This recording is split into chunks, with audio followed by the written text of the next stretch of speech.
我是澳大利亚人，所以我用英语，因为我的普通话，还可以。我的名字是贝西贤，我从悉尼，澳大利亚，这是我的微信的QR code.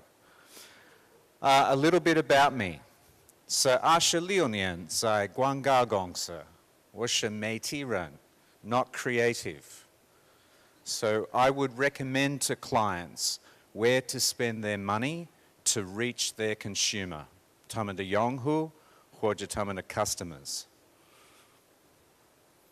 I've also had some experience running publicly listed recruitment companies, 猎头公司, 比如 Monster.com and Hudson.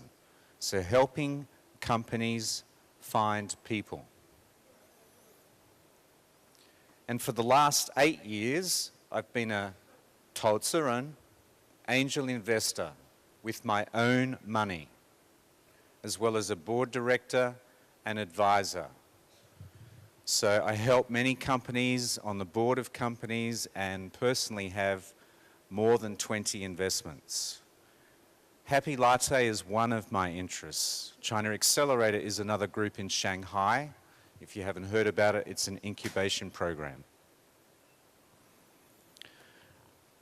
Okay, raising money is a distraction.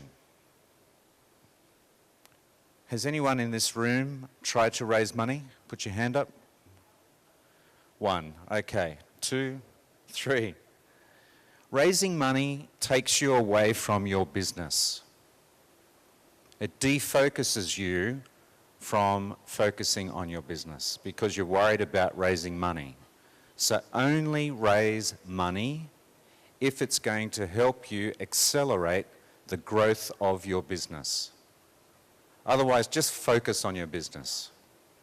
So this is an investor telling you this. Only raise money if it's going to help you.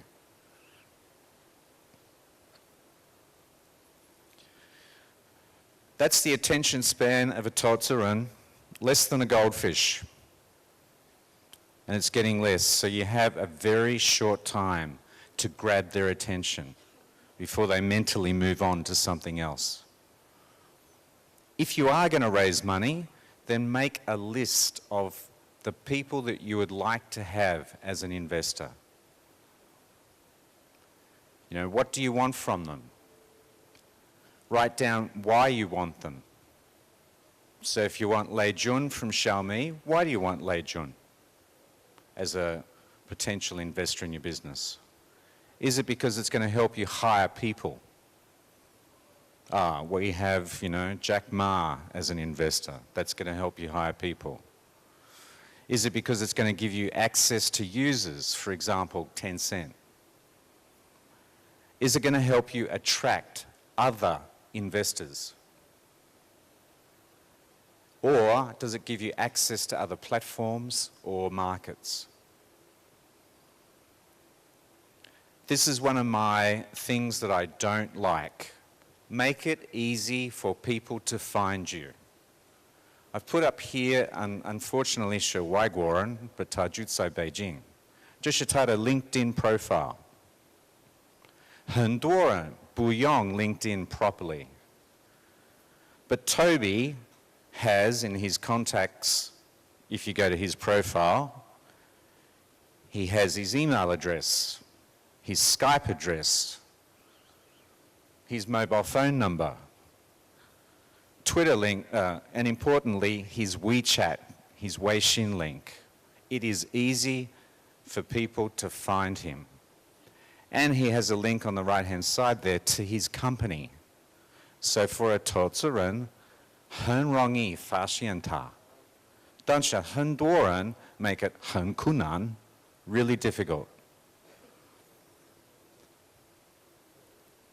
And if you're Chinese, put your Chinese name there. Because 我相信很多中国人 keep changing 他们的英语的名字, probably 每一年. Have 2 pitch decks. One presentation if you're going to give it in a room like this. Another if you're going to email it to someone.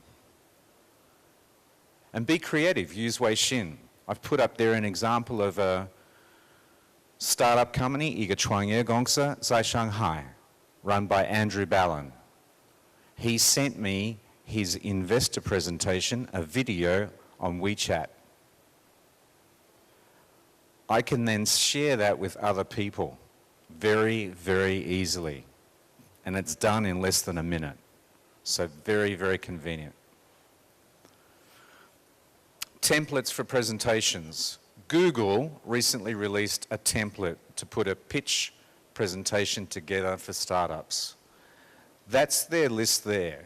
It's a very traditional list. I don't like it. I prefer the Elon Musk template, which is first up, state who the enemy is. Could be Clash of Clans or a Chinese game. Why now for your game? What makes your game or your product so good? And show how you would defeat the enemy. You don't need to explain why, but just show how you're going to kill them and be so successful. Identify the obstacles that are going to stop you or be difficult in achieving your objectives. Explain how you will overcome them.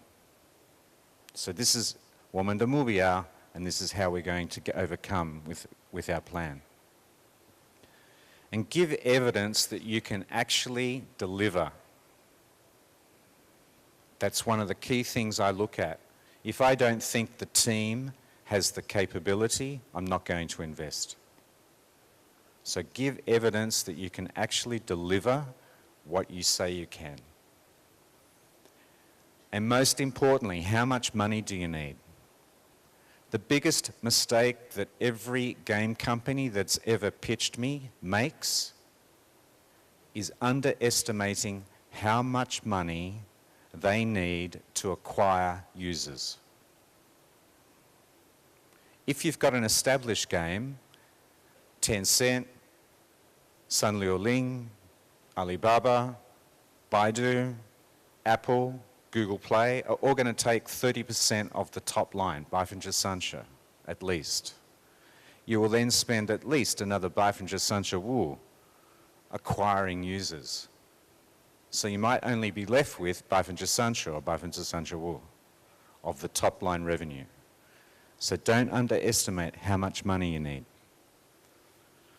Okay, negotiating a term sheet. There's a lot of boards that are like asses or donkeys, which don't add much value to the company. And there is many investors who think if they put money, 他们给你钱, 他们真的相信, they should have a seat on the board. Resist that. Only have people on the board who are going to help you, and be very selfish about that. Hire a great lawyer and you can cap their fee, and there are a lot of legal companies in China who will give 创业公司 a very heavily discounted fee. They want to see you get to Series A, B, C and IPO.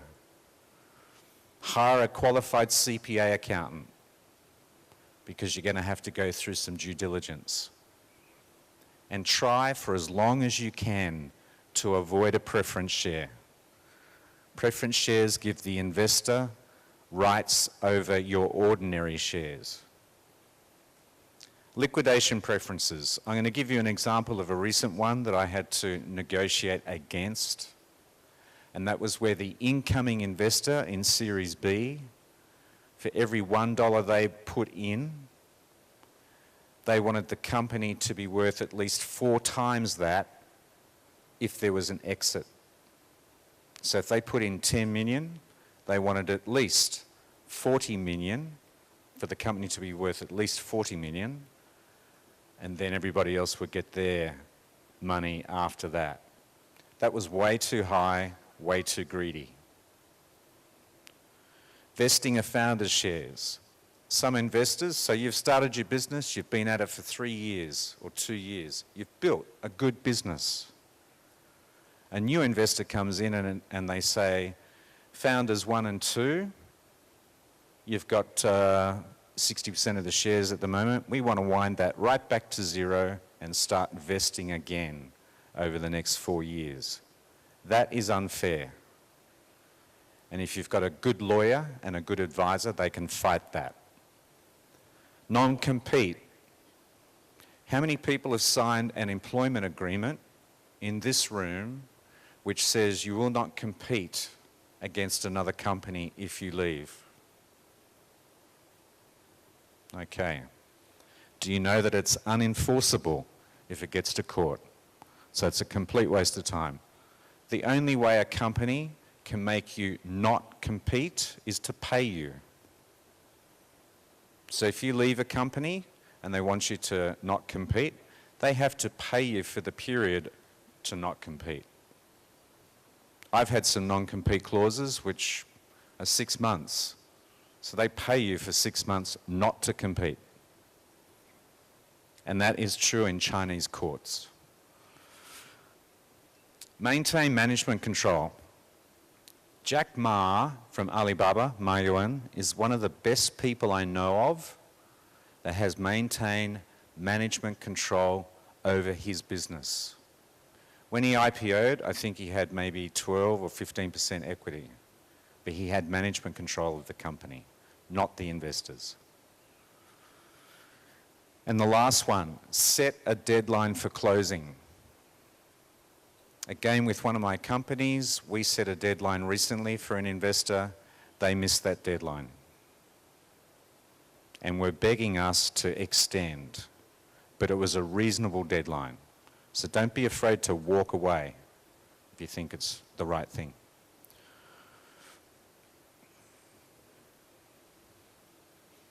Okay, managing investors is pretty easy. Got Jackie Chan there. What the fuck is this shit? Okay, to manage investors, no surprises. One of the things that all of my founders that I work with that I find very, very good is if there's a problem, and pardon my language, if shit happens, they call me. They don't hide things. We can deal with it quickly and try and resolve it. Agree on the frequency of communication. For some of my companies now, they only talk to me once every 2 months because I don't need to know. You know, they're running quite well. Others, it's every 2 weeks. Be diligent with your financial reporting. I've been through a couple of rounds now with companies where we had to stop for 3 months while we got our accounts in order. We just grew so quickly it was a bit of a mess. But the thing that you want your directors and investors to focus on for 90% of their effort is your product and the strategy behind developing your product. It's your product or service that's going to be the hero, not your financial reports. This is how I evaluate an investment. 65% of the weight, Beifeng'er Liu Shiwu, is on the team. The first question that I ask, which was taught to me by another investor that I work with, is when I meet founders, and there's got to be at least 2 of them. If there's only 1 founder, I won't invest. But I will ask the 2 founders or 3 co-founders, have you had a fight? If they don't answer that question straight away and say, yes, we have, if they hesitate for 1 moment, I will not invest. Starting a company is like a marriage. The founders will spend more time with one another than their loved ones. If they can't survive a fight, they will not survive in the business and the business will fail. 30% on the concept or the idea, and then 5% on the size of the market. Thank you.